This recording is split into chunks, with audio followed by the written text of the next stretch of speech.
সিনিয়ররা যারা আছেন সবাই এত বেশি পরিমাণ ডেডিকেটেড শুধুমাত্র কাদের জন্য?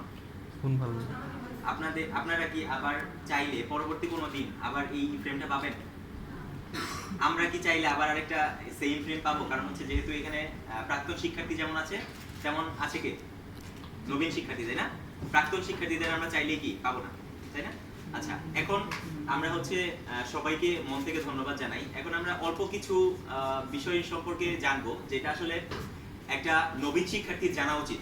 আমরা এতক্ষণ পর্যন্ত যেগুলো শুনেছি সেটা Mymensingh divisional student welfare association কি, কেন, এটা করে আমার কি লাভ হবে, এই জিনিসগুলো, ঠিক আছে? আর এখন যেটা আমরা জানবো সেটা হচ্ছে একটা নবীন শিক্ষার্থী হিসেবে আপনার কি কি কাজ করা দরকার, কি কি কাজ না করলে আপনার এই যে আমরা যখন প্রাক্তন হয়ে যাব তখন আপনি ভালো করবেন, ঠিক আছে? আমরা অল্প কিছু সময় নিব। তো আমার পরিচয় হচ্ছে, আমি আবু সাদাত, বরিশাল ইউনিভার্সিটি ডিবেটিং সোসাইটির সাবেক সাধারণ সম্পাদক। আর হচ্ছে আমি ময়মনসিংহ অ্যাসোসিয়েশনে ছিলাম। তো এখন আপনাদের বরিশাল বিশ্ববিদ্যালয়ে ভর্তি হওয়ার ইচ্ছা ছিল কার কার? ইচ্ছা ছিল কারোর? একটু আমার সাথে কোঅপারেট করতে হবে। আমি ডিবেটিং সোসাইটির লোক না, সো আমি কিন্তু ডাইজেও নাই, আমি বাইরে চলে আসছি। ম্যাম আসছেন, তো আমি হচ্ছে একটু ইনফর্মাল, ম্যামের কাছ থেকে ক্ষমা চেয়ে নিচ্ছি। তো আমি একটু ইনফর্মাল কথাই বলবো, হ্যাঁ? তো আমাদের কারোরই কিন্তু বরিশাল বিশ্ববিদ্যালয়ে চান্স পাবো বা পড়বো এরকম চিন্তা ছিল না, ছিল না। আসলে কি আল্লাহ হচ্ছে সর্বোত্তম পরিকল্পনাকারী, এটা আমরা বিশ্বাস করি। অথবা অন্য ধর্মের যারা আছি তারাও কিন্তু বিশ্বাস করি যে গড বলতে কিছু আছে, এন্ড তিনি যেটা আমাদের জন্য প্ল্যান করে রাখেন সেটাই আমাদের জন্য হয়, তাই না? অর্থাৎ সবচেয়ে বড় সত্য যেই কথা, সেই সত্য কথাটা যত সহজে আপনি নিতে পারবেন তত তাড়াতাড়ি আপনি শাইন করতে পারবেন, এটা বিশ্বাস করেন? সো আপনার তাহলে ধরেই নিতে হবে যে বরিশাল বিশ্ববিদ্যালয় আপনার জন্য বেটার। এখন চিন্তা করেন যে ভাই আমার তো বুয়েটের চিন্তা ছিল, বুয়েটের হয় নাই, মেডিকেলের চিন্তা ছিল, মেডিকেল হয় নাই। আপনি দেখেন বুয়েটে আবরার ফাহাদকে হত্যা করার কারণে কতজন মানুষ হচ্ছে ইয়াতে আছে না, কারাগারে আছে না? কতজন মানুষের যাবজ্জীবন হয়েছে, কতজনের মৃত্যুদণ্ড হতে পারে না? আপনি আমি যদি সেই মানুষটা হইতাম যারা পরিবেশ পরিস্থিতির কারণে সেই জায়গাতে চলে গেছি অথবা সামহাও এরকম হয়ে গেছি, হ্যাঁ, হতে পারে না?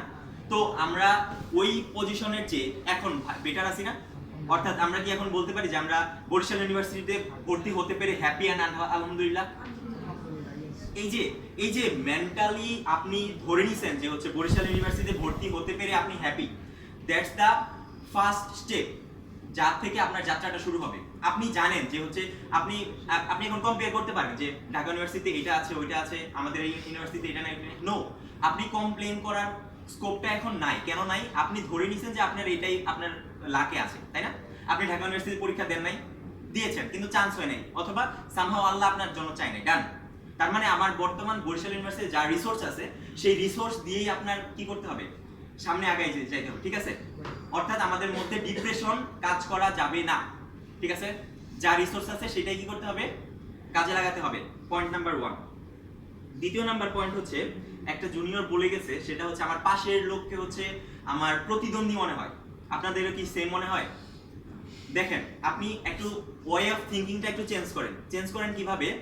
আপনার এই যে প্রতিদ্বন্দ্বী যেটা মনে হবে না, কিভাবে? আমি যেটা নিজে চিন্তা করি, আমি আমার পদার্থবিজ্ঞান বিভাগের ফার্স্ট ক্লাস ফার্স্ট, অর্থাৎ আমাদের যে 4 বছরের রেজাল্ট হয়েছে সেই রেজাল্টে আমার পজিশন প্রথম, ঠিক আছে?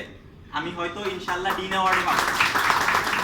তো আমি কিন্তু প্রত্যেক ইয়ারেই যে আমি ফার্স্ট হয়েছি এরকম না। ব্যাপারটা আমি চিন্তা করি কিভাবে, আপনার কাছে হচ্ছে এই যোগ্যতা অথবা আপনার যে মেইন মোটিভ সেটা হচ্ছে স্ট্যান্ডার্ড। প্রথম কথা কি, আপনার একটা যোগ্যতা অথবা একটা স্কেল হচ্ছে স্ট্যান্ডার্ড, যে আমি 4 পাইতে চাই অথবা হচ্ছে আমি প্রত্যেকটা কোর্সে A+ পাইতে চাই, এটা হচ্ছে আপনার কি স্ট্যান্ডার্ড। আপনার প্রতিযোগিতা হবে কার সাথে? স্ট্যান্ডার্ডের সাথে, যে আমি 80% মার্ক পাইতে চাই। 80% মার্ক পাওয়ার যখন আপনার টেন্ডেন্সি থাকবে যে আমি এই কোর্সে এত পাইতে চাই, এখন বাইরের মানুষ কি পেয়েছে না পেয়েছে এটা আমার ডাজন্ট ম্যাটার। আমার ম্যাটারটা কি, আমার ওই স্ট্যান্ডার্ডটা ওভারকাম করতে হবে, নাকি বুঝেন নাই? আমার পাশে যে আছে সেই মানুষও যদি চায় যে হচ্ছে সেই স্ট্যান্ডার্ডটা ওভারকাম করুক, তো 2 জন 4 আউট অফ 4 পাইলে তো আমার সমস্যা নেই, আছে? সো এই যে পাশের মানুষটাকে যে আপনি প্রতিযোগী ভাবতেছেন না, আপনি একটা স্ট্যান্ডার্ডকে প্রতিযোগী ভেবে আপনি সামনের দিকে আগাচ্ছেন, এই সাইকোলজিটা আপনার বন্ধু মেক করার ক্ষেত্রে কাজে লাগবে, নাকি বুঝেন নাই? আপনার যে মানুষের সাথে আপনাকে কম্পিটিটর মনে হতো যে এই মানুষটা আমার চেয়ে ভালো পারতেছে, সো আমার তো, আপনার এটা মনে করা যাবে না যে সে আমার চেয়ে 1 নাম্বার বেশি পেয়েছে, আমি কেন 1 নাম্বার কম পাইলাম, এটা নিয়ে চিন্তা করতে হবে, ডান? নাকি বোঝেন না কিছু? আমি কি বেশি ফাস্টে যাচ্ছি? না। ওকে, তাহলে পাশের মানুষটাকে যে প্রতিযোগী মনে হবে সেই মনোভাব থেকে আমরা বের হইতে পারবো? আমরা কি চিন্তা করব?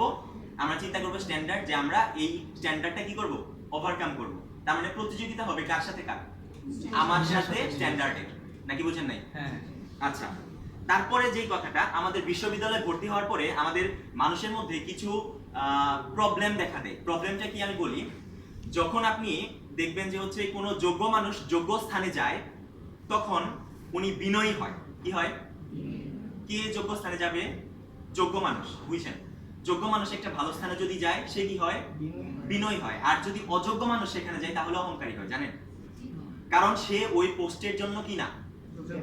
দেখেন, আপনি কতগুলা মানুষের ড্রিম লাইফটা লিড করতেছেন, কত মানুষ ভর্তি পরীক্ষা দিচ্ছেন আপনার সাথে, আপনি এখানে যে আসছেন, তো ওই সবগুলা মানুষকে পেছনে ফেলে কিন্তু আপনি এই জায়গাতে আসছেন, নাকি?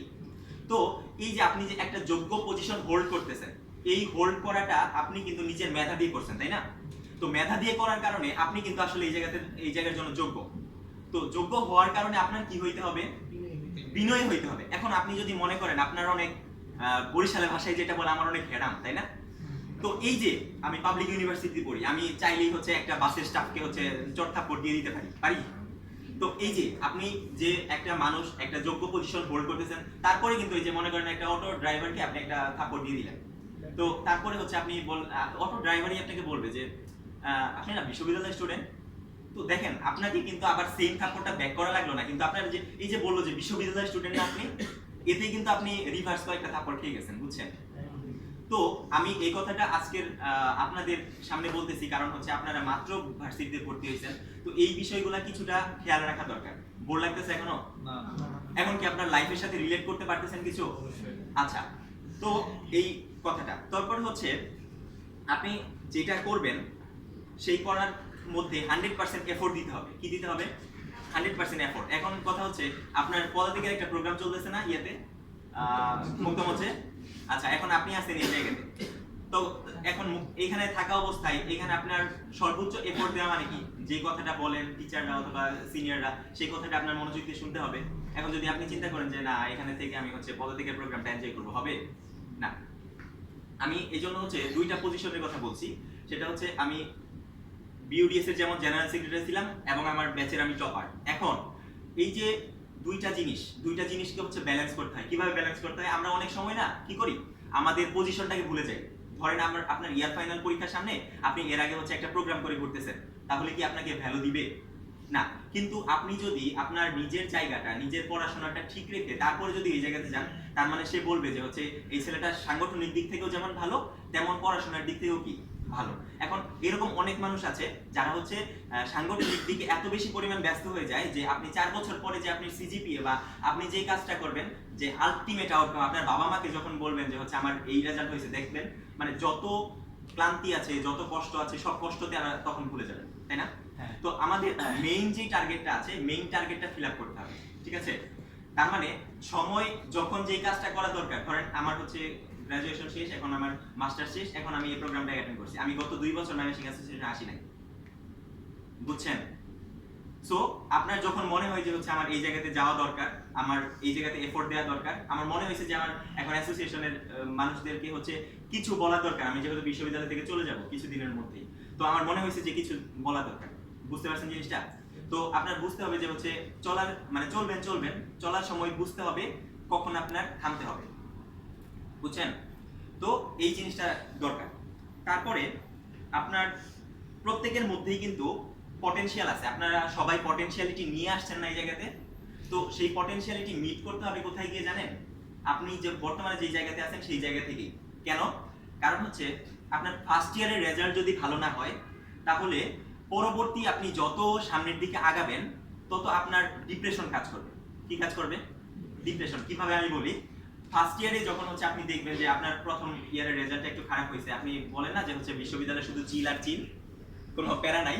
তো হ্যাঁ, প্যারা নাই, যে আপনি যে জার্নিটা, অনেক কষ্টের জার্নিটা পার করে আসছেন, ওই রকম প্যারা নাই, কিন্তু ওই যে পরীক্ষার আগে কিছুদিন যে সময় পড়তে হয়, ওই পড়াটা যদি আপনি দিতে পারেন, তাহলে হচ্ছে আপনি দেখবেন যে আসলে বিশ্ববিদ্যালয়ের জীবন চিল আর চিল। কিন্তু যদি হচ্ছে সেটা না দিতে পারেন, ফার্স্ট ইয়ারের রেজাল্টটা যদি আপনি হচ্ছে ভালো না করতে পারেন, হ্যাঁ কামব্যাক করার ওয়ে আছে, অনেক কামব্যাক করা যায়, কিন্তু ফার্স্ট ইয়ার থেকেই আপনার হচ্ছে এই জিনিসটা যদি করেন তাহলে হচ্ছে মেন্টাল স্যাটিসফ্যাকশনটা অনেক বেশি থাকবে।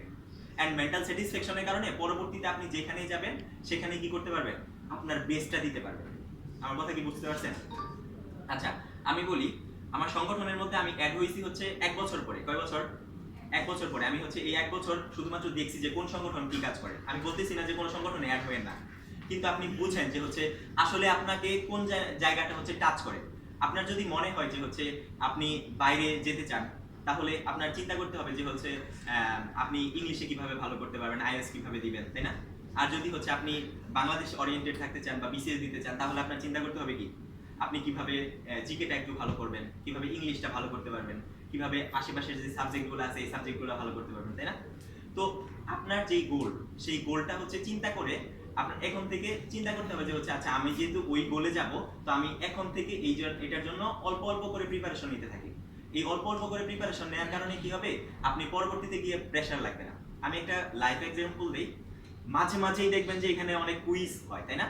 কুইজের মধ্যে আপনারা অনেক জায়গায় খেয়াল করবেন যে আমাদের ময়মনসিংহের এই আরেফিন, একটু দাঁড়াও, আরেফিন হচ্ছে ও ফার্স্ট হয়। হ্যাঁ, আমি হচ্ছে অ্যাটলিস্ট 4-5টা জায়গায় দেখছি ও হচ্ছে ফার্স্ট হয়েছে।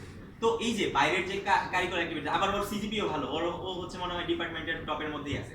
তো এই যে ময়মনসিংহ ডিভিশন ওয়েলফেয়ার অ্যাসোসিয়েশনের মধ্যে এই যে দেখেন বাঁধনের প্রেসিডেন্ট বসে আছে, বাঁধনের সাধারণ সম্পাদক বসে আছে, আমরা লিখন ভাই হচ্ছে ভিপি ছিল বিউডিএস এর, তারপরে ওই যারা আছে সবাই সবাই হচ্ছে এক এক জায়গায় তার জায়গাতে হচ্ছে ভালো করতেছে, তাই না?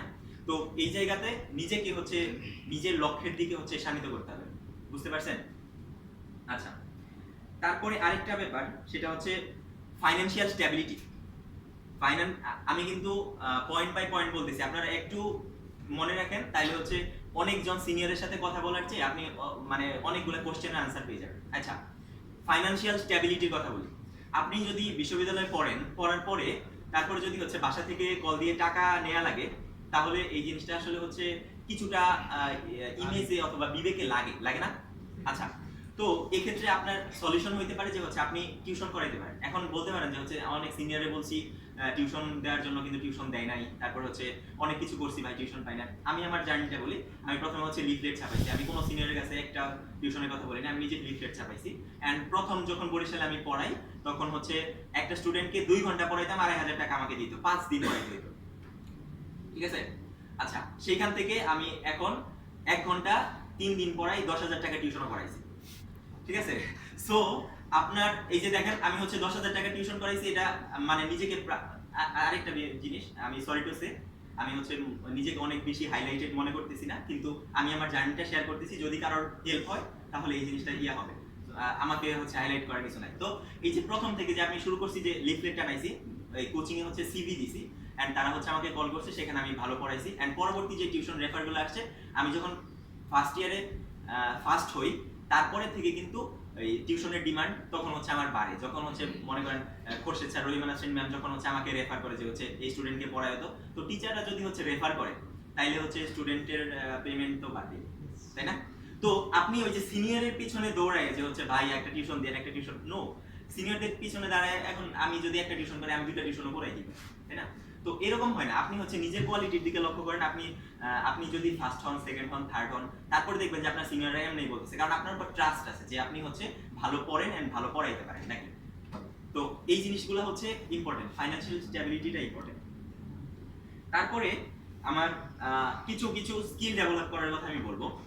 ফার্স্ট কথা হচ্ছে আপনি যেখানে যান সেখানে আপনার সুন্দর করে কথা বলা, তারপর হচ্ছে একটু মানুষকে কনভিন্স করা, এই জিনিসগুলো সবসময় দরকার।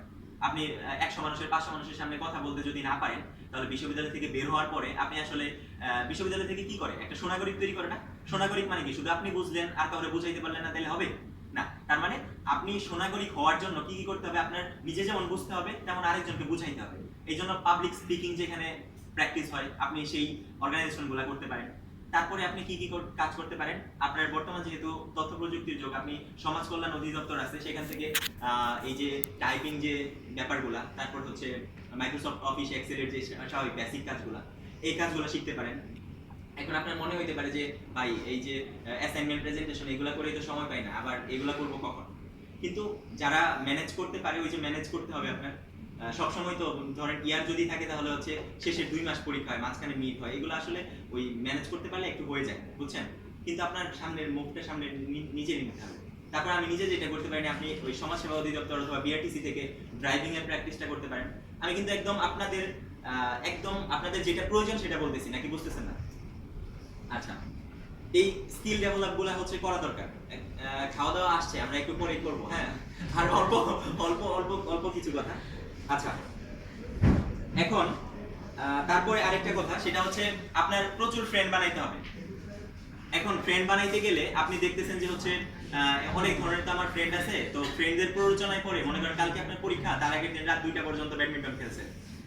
তো এরকম ফ্রেন্ড বানানো যাবে না। আমি নিজে যেটা করতাম সেটা হচ্ছে, আমার যখন মনে হইতো যে ফ্রেন্ডদের সাথে আমার আড্ডা দিতে হবে, তখন আমার ফোন অফ থাকতো।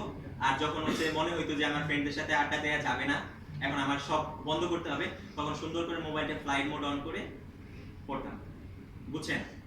মানে আপনার বোঝা লাগবে যে হচ্ছে কখন আপনার ফ্রেন্ডের কাছে সময় দেওয়া লাগবে আর কখন আপনার ফোনটা ফ্লাইট মোডে রাখা লাগবে। এই ফ্লাইট মোডে রাখাটা হচ্ছে ইম্পর্টেন্ট। ডান? এই জিনিসগুলো কিন্তু খুবই ইম্পর্টেন্ট। আর বেশি বন্ধু কেন বানাইতে হবে? যখন আপনার ফিজিক্স টিউশন করাইতে যাবেন, ফিজিক্সের পোলাপাইন ফিজিক্সের টিউশন দেয় না, কেমিস্ট্রিটাই ফিজিক্সকে রেফার করে, কারণ ও হচ্ছে হয়তো কেমিস্ট্রি। এই তুমি ফোনে কি করো? ফোনে অনেক ব্যস্ত কিছু? তুমি ফোন চালানোর কিছু নাই, একটু শোনো, শুনলে তোমার কাজে লাগবে আর কি। আচ্ছা, তো এই যে তুমি যে হচ্ছে আরেকটা বাইরের ডিপার্টমেন্টের ফ্রেন্ড বানাইলা, ম্যাথের মনে করো ফ্রেন্ড বানাইছো, তো ম্যাথের ও হচ্ছে আরেকজনকে টিউশন করে। তুমি যখন দেখবা যে তুমি ভালো পড়াশোনা করছো আর ইয়া করতেছো, সো তুমি কিন্তু ওইখান থেকে ভালো টিউশনও পাবা, মানে ফিনান্সিয়াল স্টেবিলিটিও তোমার ওইখান থেকে পাবা, বুঝছো? আচ্ছা, তারপরে আর আমাদের কিছু হচ্ছে ফোনে কিছু প্রয়োজনে অ্যাপসের প্রয়োজন। অ্যাপস কি করবে? আপনি দেখবেন যে হচ্ছে আপনি পড়তে বসলেই সামনে হচ্ছে ফোনটা থাকে, ফোন দিয়ে দেখে মনে করেন যে হচ্ছে পড়াশোনা করতে গেলেই ফোনের মধ্যে হারাই যান। চ্যাটজিপিটি সার্চ করতে গেছেন, তারপর হচ্ছে দেখেন যে আর দুনিয়ার কোনো খোঁজ খবর নাই, তাই না? এরকম হয়। হ্যাঁ, এখন আপনার কি করতে হবে? এখন আপনার ফোনের মধ্যে একটা অ্যাপস ডাউনলোড করতে হবে, সেটা হচ্ছে স্টে ফোকাসড। অ্যাপসের নাম কি? Stay focused. স্টে ফোকাসড অ্যাপসের আমার নিজের কাছেও আছে। স্টে ফোকাসড অ্যাপসের মধ্যে কি করবে? আপনি ওটারে সেটিংস করে নেবেন এইভাবে যে ফেসবুকে যাতে হচ্ছে 1 ঘন্টায় আমি 2 মিনিটের বেশি না চালাইতে পারি। মানে ফেসবুক চালাবেন না, অথবা হচ্ছে একদম মানে দিন দুনিয়া মোহমায়া ত্যাগ করে পড়াশোনা করেন এরকম বলতেছি না। আপনি 1 ঘন্টায় কয় মিনিট চালাতে পারবেন? 2 মিনিট। 2 মিনিট চালানোর পরে অটোমেটিক্যালি অফ হয়ে যাবে। অ্যাপসের নাম কি? Stay focused. আচ্ছা, স্টে ফোকাসড আপনি ইউজ করতে পারেন, এটা খুবই খুবই কাজে দেয়। তো তাইলে হচ্ছে আপনার চোখের সামনে ফোন থাকলেও ফোনে আপনি কি করবেন? ফেসবুক চালাবেন, ইউটিউব চালাবেন, ওই ইউটিউবে দিয়ে দেন 5 মিনিট বা 2 মিনিট, ফেসবুকে দিয়ে দেন 2 মিনিট, তার মানে আপনার ডান। বুঝতে পারছেন? এগুলো কিন্তু সবার জন্য ইম্পর্টেন্ট। আচ্ছা, তারপরে আপনি আরো অ্যাপস কিছু রাখতে পারেন, সেটা হচ্ছে ফরেস্ট অ্যাপসের মধ্যে আপনি হচ্ছে আপনি একটা বৃক্ষরোপণ করবেন, মনে করেন যে হচ্ছে 2 ঘন্টার জন্য একটা বৃক্ষরোপণ করবেন, ঠিক আছে? এরকম আছে, পয়েন্ট আছে। তো 2 ঘন্টার জন্য মোবাইল যখন খুলবেন, তখনই দেখবেন যে হচ্ছে একটা গাছ হচ্ছে ছোট থেকে বড় হচ্ছে, হ্যাঁ? তখন আপনার যদি আপনি মোবাইলের মধ্যে ঢুকতে যান, তাহলে গাছটা মরে যাবে। তো আপনি যদি একটু প্রকৃতিপ্রেমী হয়ে থাকেন, হ্যাঁ, প্রকৃতিপ্রেমী যদি হয়ে থাকেন, তাইলে দেখবেন যে হচ্ছে আরে গাছটা হচ্ছে আর 2 ঘন্টা হইতে তো আর 30 মিনিট বাকি, তো 30 মিনিট পরই তারপরে আমি ফোনটা চালাই, নাকি বুঝেন নাই? তো এই যে এই ফরেস্ট যদি অ্যাপটা ইউজ করেন, তাহলে আপনি দেখবেন যে হচ্ছে আপনার অনেক বড় বড় গাছ হচ্ছে, মানে আসলেই গাছ হচ্ছে। আপনি 2 ঘন্টা একটা জায়গার উপর এফোর্ট দিচ্ছেন, 2 ঘন্টা একটা জায়গার উপর পড়াশোনা করতেছেন, তো অবশ্যই গাছ হচ্ছে না? সো স্টে ফোকাসড ইউজ করতে পারেন। তারপরে আপনি টেবিলের মধ্যে একটা স্টপ ওয়াচ রাখতে পারেন। স্টপ ওয়াচের দাম হচ্ছে 320 টাকা। কিন্তু স্টপ ওয়াচটা কেন? আপনি রিয়েল টাইম আসলে কতক্ষণ পড়লেন, মানে আপনি যখন টেবিলে বসবেন, টেবিলে বসা মানেই পড়া না, তো আপনি যখন টেবিলে বসলেন, টেবিলে বসার কারণে সাথে সাথে আপনি স্টপ ওয়াচের টাইমারটা অন করলেন, ঠিক আছে? স্টপ ওয়াচের টাইমারটা অন করলে আপনি দেখবেন যে হচ্ছে আপনি 10 মিনিট পড়লেন, তারপর আপনি ব্রেকে গেলেন, তাহলে স্টপ ওয়াচটা অফ করেন। আলটিমেট একদিন মানে একটা 24 ঘন্টা যাওয়ার পর আপনি তারপরে দেখবেন যে হচ্ছে আসলে আপনি একদিনের মধ্যে কত ঘন্টা পড়ছেন বা কতক্ষণ পড়ছেন, ঠিক আছে? এন্ড সেটা হচ্ছে একটা হোয়াইট বোর্ড অথবা একটা স্টিকি নোটের মধ্যে আপনি লিখে রাখেন। তাহলে হবে কি, পরের দিন আপনি দেখবেন যে হচ্ছে আচ্ছা গতকালকে মাত্র আমি 1 ঘন্টা পড়ছি। এই যে গতকালকে আমি মাত্র 1 ঘন্টা পড়ছি, এটা হচ্ছে আপনি নিজে এমন ভাবে ক্রিয়েট করবেন যে পরবর্তী দিন আপনি 1.5 ঘন্টা বা 2 ঘন্টা পড়ার মতো মন চাইবে যে হচ্ছে আচ্ছা আজকে একটু বেশি পড়ি, 1 ঘন্টা পড়লে হয় না আসলে। আমার কথা কি বুঝতে পারছেন? এগুলো কি ইম্পর্টেন্ট? ওকে, আর অল্প কিছু, আর হাইস্ট 2-3 মিনিটের মধ্যে আমি শেষ করবো। আচ্ছা, তারপরে এই যে প্রয়োজনীয় অ্যাপস এর কথা গেল, আর স্টপ ওয়াচটা কিনবেন, স্টপ ওয়াচটা সবারই আসলে প্রয়োজন। আচ্ছা, তারপরে এখন আরেকটা জিনিস আমাদের ইয়াতে আছে যে আমার চারপাশে যা আছে সব সাপ, এগুলো আমার একটা বন্ধু না, এরকম বলে না? হ্যাঁ, ইউনিভার্সিটিতে সব সাপ।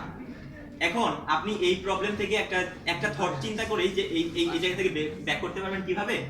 আপনি ভাবেন যে পাশে মনে করেন একজন ভিক্ষুক আছে, অথবা হচ্ছে একটা মানুষ আছে যে হচ্ছে নিডি, মানে যে হচ্ছে আপনার কাছে টাকা চাইতেছে। আপনি যদি সেই মানুষটাকে হেল্প করেন, তাহলে কি আপনি এই চিন্তা থেকে তাকে হেল্প করেন যে হচ্ছে সেই মানুষ, আমি কখনো আবার এখানে বসবো তারপরে মানুষটা আমাকে 10 টাকা দিয়ে যাবে? এরকম কেউ চিন্তা করেন? না। সো আপনি যাকে হেল্প করবেন তাকে একদম তার থেকে কোনো ফিডব্যাক আশা না করে তাকে হেল্প করবেন। আমি যে আপনাকে এইটুকু বলতেছি, আমি আপনার থেকে কোনো ফিডব্যাক আশা করি না। আমি বিশ্বাস করি এখানে যারা আছেন টিচার, ইভেন টিচাররাও কখনোই হচ্ছে ফিডব্যাক আশা করে না যে হচ্ছে স্টুডেন্টরা আমাকে এটা করে দিবে। নো, আপনার বাবা মাও ইভেন চায় না যে হচ্ছে আপনি এটা করবেন ওইটা করবেন। আপনার বাবা মাও কিন্তু আপনাকে বলে যে হচ্ছে তুমি বাবা ভালো থাকো, তুমি ঠিকঠাক থাকলেই হইলো, তাই না?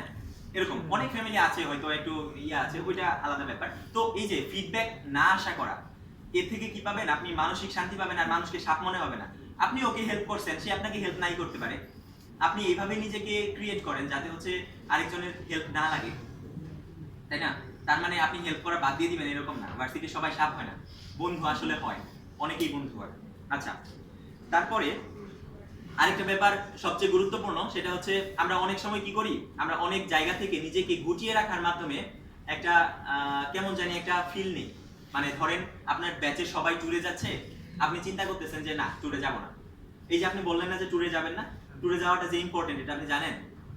আমিও কালকে হয়তো ট্যুরে যাবো ইনশাআল্লাহ। তো এই যে আপনি আপনি আপনি যখন ফিনান্সিয়ালি স্টেবল, আপনার যখন বন্ধু আছে, তখন আপনার এই যে বাইরের যে ট্যুরে যাওয়ার কথা, তারপর হচ্ছে ঘোরাঘুরি করার কথা, নতুন পরিবেশ দেখার কথা, এই জিনিসগুলো কিন্তু ইম্পর্টেন্ট। আপনি যদি এটা বিশ্ববিদ্যালয় জীবনে না করতে পারেন, তাহলে আপনি ফ্যামিলি লাইফে গিয়ে তো আর বিশ্ববিদ্যালয়ের বন্ধুদের পাবেন না, পাবেন না। সো এই জিনিসগুলো থেকে নিজেকে বঞ্চিত করা যাবে না। যে একটা প্রোগ্রাম হচ্ছে, ওই যে আবার বলছি যে থামতে হবে কোন জায়গার সময়, এটা বুঝতে হবে, আবার কখন ট্যুর দিতে হবে এটা বুঝতে হবে। এইটুকু যদি আপনি বুঝতে পারেন, তাহলে আশা করি আপনার ভার্সিটি লাইফটা সুন্দর হবে, তাই না? আরেকটা ব্যাপার হচ্ছে, প্রথম কথা হচ্ছে ভালো থাকি, দ্বিতীয় কথা হচ্ছে ভালো রাখি। এটা হচ্ছে আমার মেইনলি বায়ু। ভালো থাকি জিনিসটা হচ্ছে আমার প্রথমে ভালো থাকতে হবে, সেকেন্ড অপশন হচ্ছে আমি ভালো রাখবো। আমি যখন নিজে ভালো নাই, তখন আমি আরেকজনকে ভালো রাখার মতো চিন্তা করব না। আশা করি আপনারা আপনার লাইফের সাথে এটা রিলেট করতে পারবেন। আর আমরা যারা হচ্ছে প্রাক্তন আছি, ইকবাল ভাই, লিঙ্কন ভাই খুবই ট্রাই করছে যে আমাদেরকে খুব ইমোশনাল করার জন্য। তো আমরা আসলে প্রাক্তন যারা আছি তারা কেউ ইমোশনাল হবো না, এত ইমোশনাল টাচ করে না। তো তো সবাই আমাদের জন্য দোয়া করবেন। আর নাহিদা ম্যামকে অসংখ্য ধন্যবাদ আমার এই ইনফরমাল কথাগুলো বসে বসে শোনার জন্য। আর Mymensingh divisional student welfare association এটা আরো সামনের দিকে এগিয়ে যাক। এই যে এখানে লেখা আছে হাওড় জঙ্গল মহিষের সিং, এই তিনে ময়মনসিংহ। তো আমাদের মধ্যে বন্ডিংটা আরো বৃদ্ধি পাক। ময়মনসিংহ ডিভিশনাল ওয়েলফেয়ার অ্যাসোসিয়েশনকে সবসময় মিস করব। সবাই ভালো থাকেন। আর আমার কথা থেকে যদি কেউ কষ্ট পান, সরি। আর যদি কেউ শিখতে পারেন, তাহলে হচ্ছে আপনি শুধু আমার এইটুকু যেটুকু বললাম না, এইটুকু যদি আপনি আসলে মেনটেন করতে পারেন, তাহলে আপনি নিজে দেখেন, নিজে হচ্ছে আপনার জন্য বেনিফিশিয়াল হবে, আমার যতটুকু মনে হয় আর কি। তো সবাইকে থ্যাংক ইউ, আবার দেখা হবে।